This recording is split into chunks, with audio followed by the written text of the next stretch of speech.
Bab 12. Max sayang, kata Tine, tambul kita begitu sedikit. Apakah kau tak bisa? Kau tahu, Madame Scarron bercerita lagi, ganti makan kue, persetan. Suaraku parau, giliran Verbrook sekarang.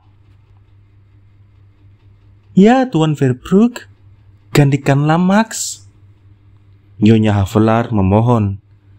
Verbrook berpikir sebentar, lalu mulai. Adalah seorang laki-laki yang mencari ayam kalkun. Oh, Anda nakal, seru Havelar. Anda dapat itu dari Padang. Dan bagaimana selanjutnya? Tak ada lagi selanjutnya. Anda tahu akhir cerita itu? Tentu saja. Saya sudah makan kalkun itu bersama-sama dengan orang lain. Tahukah Anda mengapa saya di Padang dibebas tugaskan? Kata orang ada kekurangan dalam kas Anda di Natal, jawab Verbrook. Itu ada benarnya, tapi tidak seluruhnya benar. Di Natal saya karena bermacam-macam sebab ceroboh sekali dalam pertanggungjawaban keuangan, sehingga banyak saya mendapat teguran. Tapi yang demikian itu banyak terjadi waktu itu. Keadaan di utara Pulau Sumatera, tidak lama sesudah penaklukan Baros, Tapus dan Singkel, begitu kalut. Segalanya begitu rusuh, sehingga kita tidak bisa menyalahkan seorang muda yang lebih suka naik kuda dari menghitung uang atau mengisi kasbuk. Bahwa semua tidak begitu teratur dan cermat, seperti yang dapat dituntut dari seorang pengurus buku di Amsterdam yang kerjanya itu saja. Tanah Batak sedang bergolak, dan Anda tahu Verbrook, segala yang terjadi di negeri Batak selalu berpengaruh ke daerah Natal. Malam hari saya tidur berpakaian supaya segera siap sedia, dan itu seringkali perlu. Lagi pula bahaya itu menarik. Beberapa waktu sebelum kedatangan saya terbongkar sebuah komplotan untuk membunuh pejabat sebelum saya dan membuat huru-hara. Bahaya itu menarik, terutama bagi orang yang baru berusia 22 tahun. Dan karena itu orang jadi tidak cakap mengerjakan pekerjaan kantoran dan tidak dapat bekerja teliti seperti yang diperlukan untuk mengurus soal-soal keuangan dengan baik. Selain itu, banyak pikiran-pikiran gila dalam kepala saya. Tidak perlu, seru Nyonya Havelar kepada seorang pelayan. Apa yang tidak perlu? Aku tadi mengatakan supaya memasak lagi apa-apa di dapur, dadar misalnya. Dan itu tidak perlu lagi, karena aku mulai hendak menceritakan tentang pikiran-pikiranku yang gila. Kau nakal, Tine. Baiklah. Tapi kaum pria juga punya suara. Verbrook, Anda lebih suka apa? Dadar atau sejarah? Sukar menjawabnya bagi orang yang tetap hendak bersikap hormat, jawab Verbrook. Dan saya pun lebih suka tidak memilih, tambah Duklari. Sebab memilih di sini berarti menyalahkan salah seorang, tuan atau nyonya. Dan janganlah memasukkan jari antara kulit dan kayu. Janganlah campur tangan dalam pertentangan keluarga. Saya akan tolong tuan-tuan, dadar itu, nyonya, kata Duklari yang sangat terhormat. Dadar itu pastilah sama berharganya seperti sejarah. Tentu, kalau ia berharga. Tapi ada keberatannya. Bertaruh bahwa belum ada gula di rumah, seru Verbrook. Suruhlah ambil di rumah saya apa yang Anda perlu. Ada gula dari Nyonya Slotering. Bukan itu soalnya. Jika dadarnya baik, itu bukan soal. Jadi bagaimana Nyonya? Apakah ia jatuh ke dalam api? Sekitarnya itu benar. Tidak, ia tidak dapat jatuh ke dalam api. Tapi Dini, seru Havlar. Jadi apa yang mesti terjadi? Dadar itu tidak dapat ditimbang, Max. Seperti seharusnya wanita-wanitamu di Arles. Aku tidak punya dadar. Aku tidak punya apa-apa lagi. Jika demikian, demi Tuhan, sejarah saja, kata Duklari dengan keputusasaan yang lucu. Tapi ada kopi, seru Tine. Baiklah, mari kita minum kopi di serambi depan dan panggil Nyonya Slotering dan gadis-gadis, kata Havlar, dan mereka pun pindah keluar. Aku rasa dia tidak mau, Max. Kau tahu, makan pun dia tidak mau bersama kita. Dan aku tidak bisa menyalahkannya.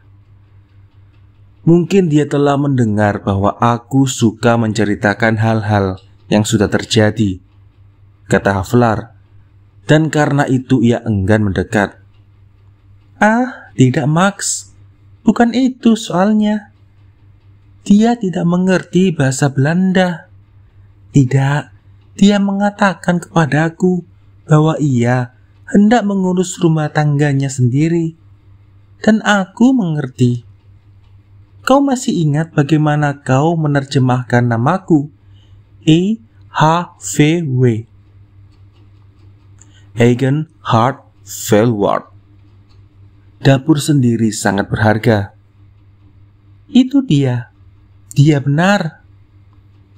Lagi pula, dia nampaknya tidak suka bergaul dengan orang lain. Bayangkan, jika disuruhnya penjaga-penjaga mengusir semua orang yang tidak dikenal dari pekarangannya. Saya minta sejarah atau dadar, kata Duklari. Saya juga, seru Verbrook. Dali-dali tidak diterima. Kami berhak mendapatkan makanan yang lengkap. Karena itu saya minta cerita kalkun. Itu sudah saya ceritakan, kata Havlar. Kalkun itu saya curi dari Jenderal Van Damme. Dan saya makan dengan seseorang. Sebelum seorang itu masuk surga, kata Tine dengan jenaka. Tidak, itu curang, seru Duklari. Kami harus tahu mengapa Anda curi kalkun itu. Tentu saja karena saya lapar. Dan itu adalah salah Jenderal Van Damme yang memberhentikan saya untuk sementara. Kalau Anda tidak mau menceritakan lebih banyak, lain kali saya akan bawa sendiri dadar, kata Verbrook. Percayalah, tidak ada rahasia di belakangnya. Dia banyak punya kalkun, dan saya tidak punya seekor pun. Binatang-binatang itu dihalau melewati pintu saya. Saya tangkap seekor, dan saya berkata kepada orang yang berlagak menjaganya, katakan kepada jenderal bahwa saya, Max Havlar, menangkap kalkun ini karena saya hendak makan. Lalu epigram itu, Verbrook bercerita tentang itu kepada Anda. Ya, itu tidak ada pertaliannya dengan kalkun. Itu disebabkan karena ia membebas tugaskan banyak pejabat-pejabat. Di Padang ada 7 atau 8 orang yang dibebas tugaskannya dengan cara yang kurang atau lebih adil. Kebanyakan di antara mereka kurang pantas mendapat hukuman demikian, lebih kurang daripada saya. Asisten Residen Padang sendiri diskorsnya dengan alasan yang saya kira bukan alasan yang dikemukakan dalam surat keputusan. Saya akan ceritakan itu kepada Anda, meskipun saya tidak bisa memastikan bahwa saya mengetahui segalanya dengan betul, dan hanya menceritakan kembali apa yang dianggap orang benar di Padang, dan yang juga mungkin benar, terutama jika kita perhatikan sifat-sifat jenderal itu. Ia kawin dengan istrinya untuk memenangkan pertaruhan. Taruhannya 1 angker anggur. Jadi dia sering keluar malam dan ngeluyur kemana-mana. Pejabat sementara Falkenar konon pernah memukulnya di jalan sepi dekat rumah piatu gadis-gadis sebagai pelanggar jalan biasa. Ketika ia berjalan di sana secara inkognito, tidak jauh dari sana tinggal Miss. Ada desas-desus bahwa Miss itu melahirkan seorang bayi yang kemudian menghilang. Asisten Residen baru saja bermaksud hendak campur tangan dalam perkara ini, dan maksudnya itu rupanya diucapkannya malam hari ketika diadakan pertemuan bermain kartu di rumah jenderal. Keesokan harinya ia menerima perintah untuk pergi ke suatu daerah, di mana kontelir yang memerintah daerah itu diskors karena tidak jujur, entah benar atau tidak, untuk mengadakan pengusutan dan memberikan kabar tentang itu. Asisten Residen itu agak heran juga bahwa dia diperintahkan mengerjakan sesuatu yang sama sekali tidak ada hubungannya dengan daerahnya. Tapi karena ia sebenarnya dapat menganggap perintah itu sebagai suatu kehormatan, dan karena ia bersahabat baik dengan sang jenderal, sehingga ia tidak beralasan untuk curiga diperangkap, maka diterimanya tugas itu, dan ia pun berangkat saya tidak ingat lagi kemana, untuk mengerjakan apa yang diperintahkan kepadanya. Sesudah beberapa waktu ia kembali dan memasukkan suatu laporan yang bunyinya tidak menyalahkan kontelir itu. Tapi lihatlah, sementara itu orang di Padang mengetahui, yakni setiap orang dan tidak siapa-siapa, bahwa kontelir itu hanya dibebas tugaskan agar terbuka kesempatan untuk memindahkan asisten residen dari tempat itu, supaya ia tidak dapat melaksanakan maksudnya untuk mengusut hilangnya bayi tersebut, atau sedikitnya memperlambat pengusutan itu sehingga bertambah sukar mencari keterangan. Sekali lagi, saya katakan bahwa saya tidak tahu apakah ini benar. Tapi sesudah saya kemudian lebih banyak mengetahui tentang Jenderal Van Damme, maka cerita itu saya rasa dapat dipercaya. Pun di Padang tidak ada orang yang meragukan bahwa ia dapat melakukan yang demikian, menilik keruntuhan akhlaknya. Kebanyakan orang hanya melihat satu sifatnya yang menonjol, yakni keberanian dalam bahaya. Dan jika saya yang pernah melihatnya dalam bahaya berpendapat bahwa dia Aprestout adalah seorang yang berani, maka hal itu hanya akan menggerakkan hati saya untuk tidak menceritakan kisah ini. Memang benar, di Sumatera banyak yang disuruhnya babat. Tapi kalau kita lihat sendiri dari dekat, tidak seberapa juga keberaniannya itu, dan betapapun aneh kedengarannya. Saya kira keharuman namanya sebagai prajurit sebagian besar disebabkan karena kecenderungan kita mempertentang-tentangkan kecenderungan yang sedikit banyaknya ada pada kita semua. Orang suka berkata, benar bahwa Peter atau Paulus begini, atau begini. Tapi itulah dia. Biarkan dia begitu. Tapi pastilah Anda akan dipuji. Jika Anda mempunyai kekurangan yang besar, yang menyolok mata, misalnya Anda, Verbrook, tiap hari mabuk saja. Saya, tanya Verbrook, yang merupakan teladan orang yang sedikit sekali minum. Ya, saya membuat Anda mabuk tiap hari. Anda begitu mabuk sehingga malam hari Duclari tersandung pada tubuh Anda diseram di depan. Dia tidak senang dengan kejadian itu, tapi segera ia teringat ada suatu sifat yang baik pada Anda yang dahulu tidak menarik perhatiannya. Dan jika saya datang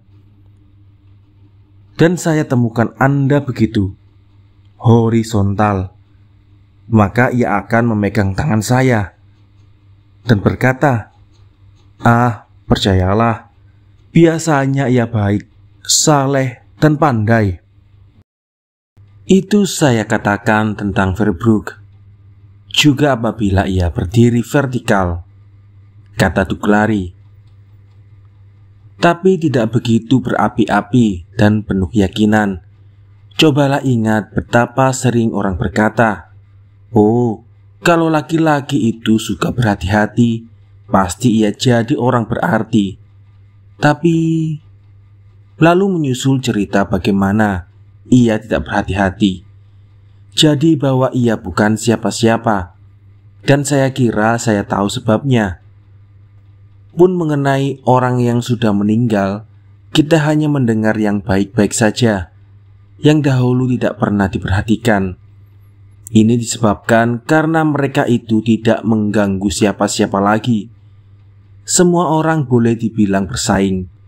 Kita ingin menundukkan orang lain seluruhnya dan dalam segala hal, tapi kita tak dapat mengucapkannya karena kurang sopan dan malahan karena kepentingan kita sendiri.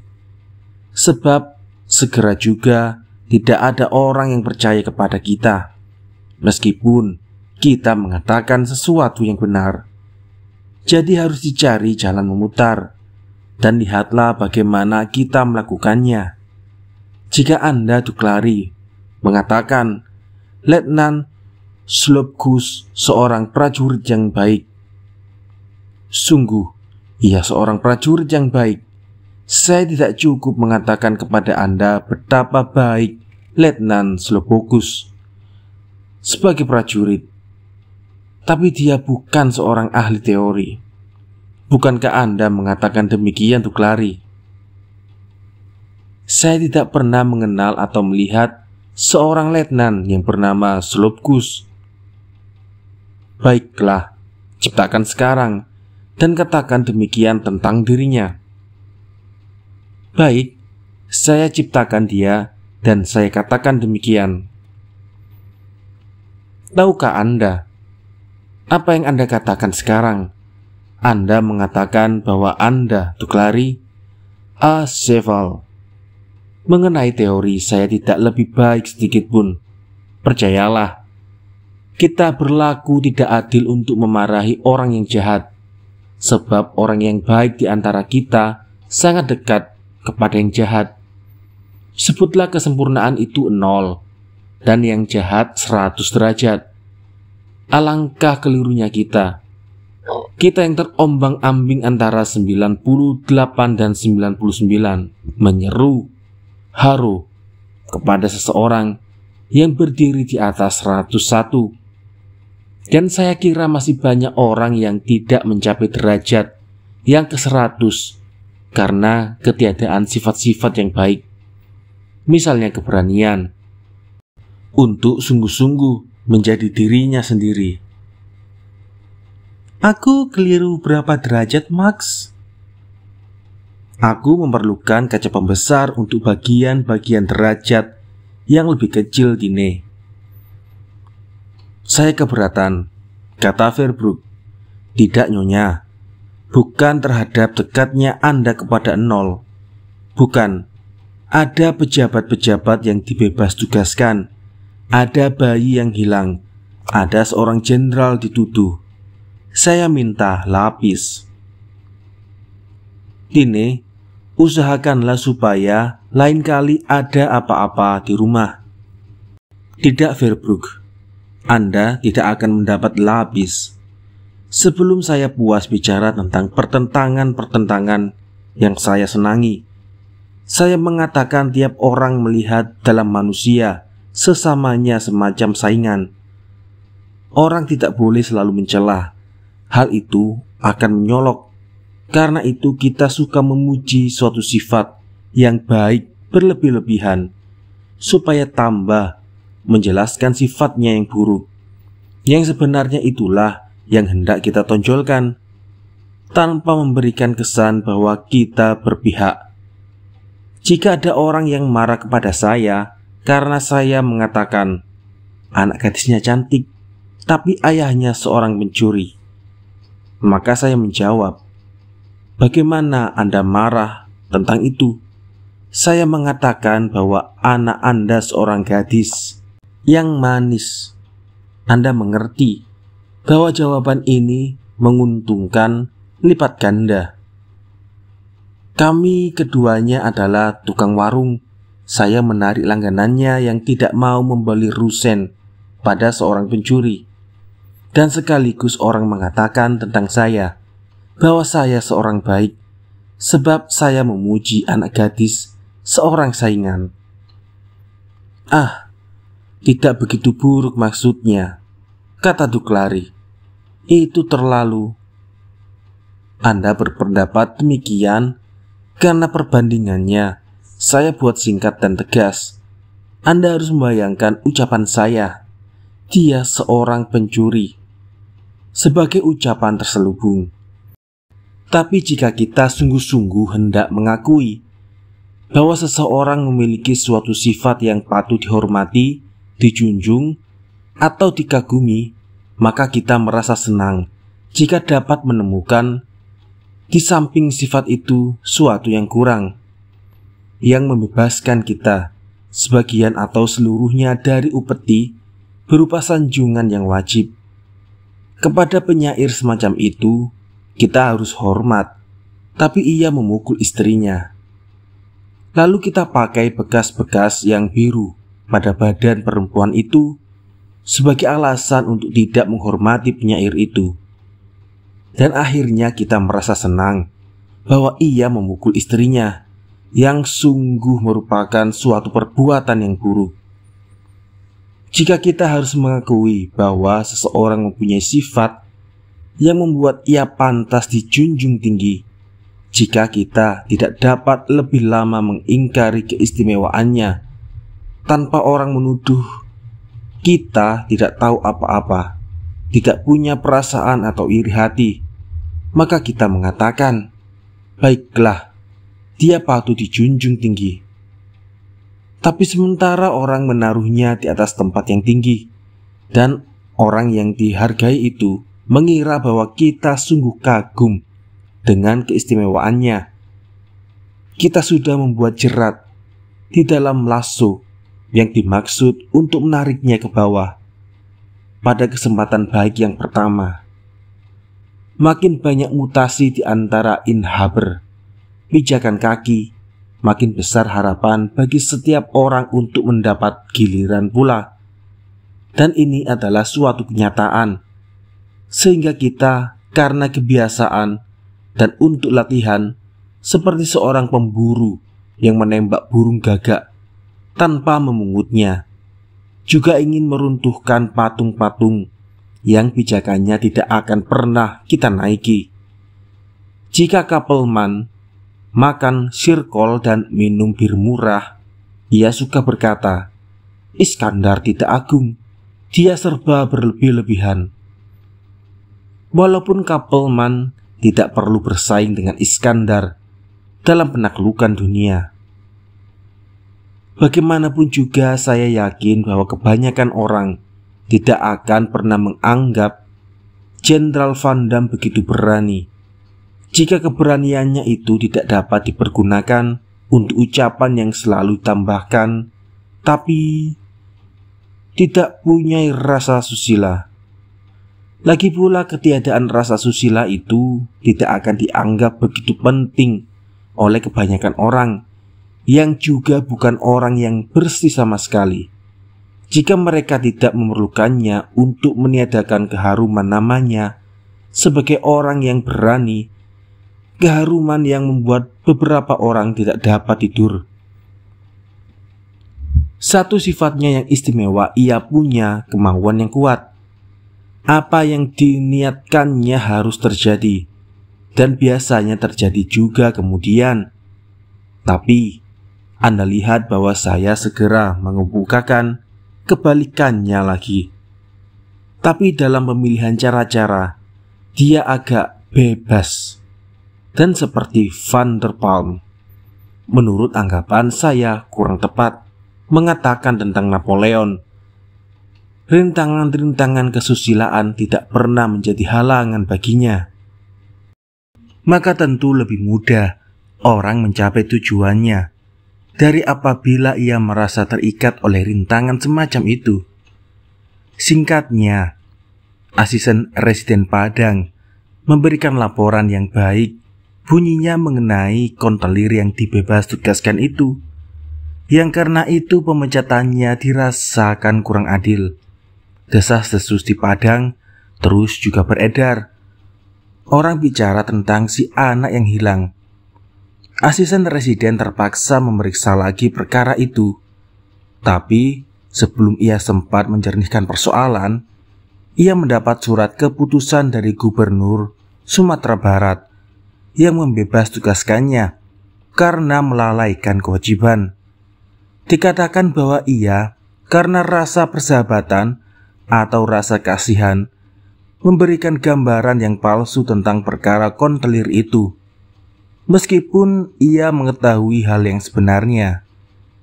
Saya tidak membaca surat menyurat mengenai perkara ini, tapi saya tahu bahwa asisten residen itu sama sekali tidak punya hubungan dengan kontelir itu. Buktinya orang memilih dia untuk memeriksa perkara itu. Selain itu, saya tahu bahwa ia seorang yang terhormat dan bahwa pemerintah pun menganggapnya demikian. Buktinya, pemecatannya dibatalkan sesudah perkara itu selesai diperiksa di tempat lain di luar Sumatera Barat. Pun kontelir itu kemudian direhabilitasi. Pemecatan mereka itulah yang memberikan saya ilham untuk menulis epigram itu, yang saya suruh letakkan di atas meja makan jenderal oleh seorang yang waktu itu bekerja padanya dan dulu bekerja pada saya.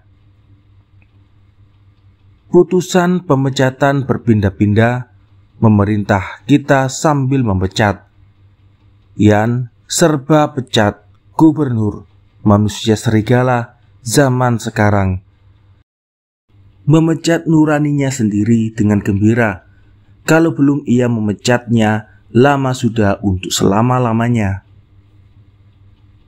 Saya rasa itu tidak pantas, kata Duglari. Saya juga. Tapi saya harus melakukan sesuatu. Bayangkan, saya tidak punya uang, tidak menerima apa-apa. Sehari demi sehari saya takut mati kelaparan. Dan itu memang hampir terjadi. Saya tidak punya relasi di Padang, atau sedikit sekali. Lagi pula saya telah mengatakan kepada jenderal bahwa dialah yang bertanggung jawab kalau saya mati karena penderitaan, dan bahwa saya tidak akan menerima bantuan dari siapapun juga.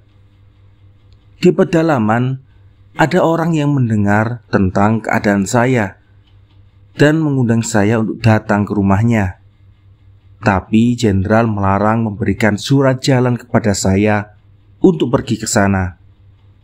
Berangkat ke Jawa pun saya tidak boleh. Di mana-mana di tempat lain, saya bisa menolong diri saya sendiri. Dan barangkali juga di sana, kalau orang tidak begitu takut kepada jenderal yang maha kuasa itu, rupanya dia bermaksud membiarkan saya mati kelaparan. Itu berlangsung 9 bulan lamanya. Dan bagaimana Anda dapat bertahan selama itu? Atau apakah jenderal itu banyak punya kalkun? Tidak, saya hanya melakukan itu sekali. Saya menulis sajak-sajak dan komedi-komedi dan sebagainya.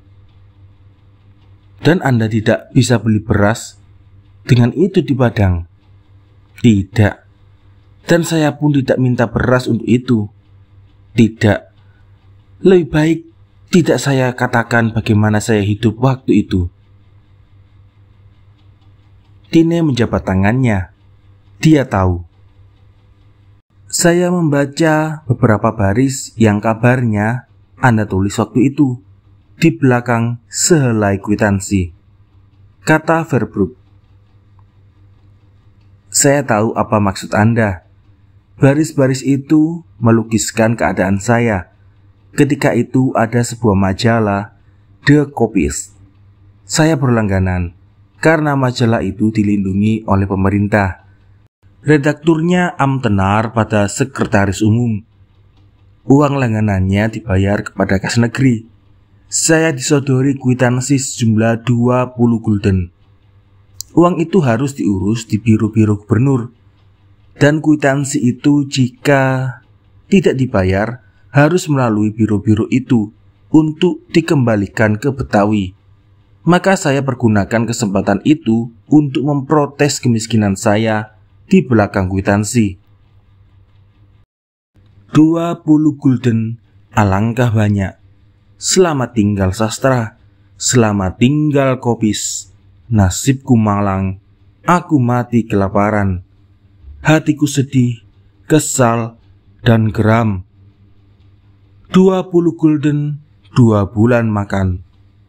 Kalau aku punya sekian, ku pakai sepatu bagus. Ku makan makanan enak. Lebih indah tempatku tinggal. Aku kan hidup senang. Yang utama ialah hidup, sekalipun hidup melarat. Kejahatan memalukan, bukan kemiskinan. Tapi ketika kemudian saya membawa 20 gulden kepada redaksi Kopis, dikatakan bahwa saya tidak usah bayar apa-apa. Rupanya jenderal itu sendiri yang membayarkan untuk saya, supaya tidak terpaksa mengirim kembali kwitansi yang bertulis itu ke Betawi.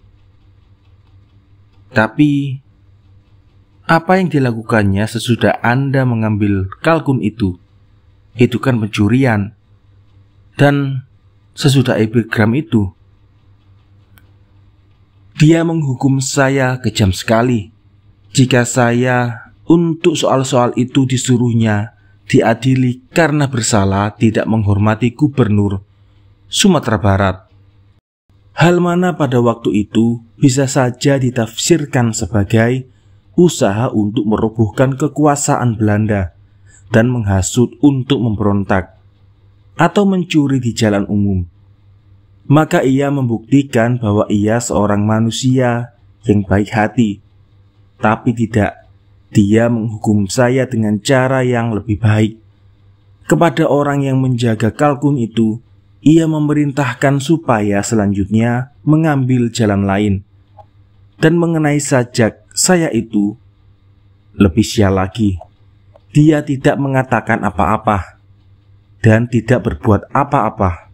Itulah yang kejam. Dia sama sekali tidak memberi saya kesempatan untuk menjadi martir. Saya tidak menjadi penting karena dituntut dan tidak boleh merasa celaka karena kepetahan saya yang keterlaluan.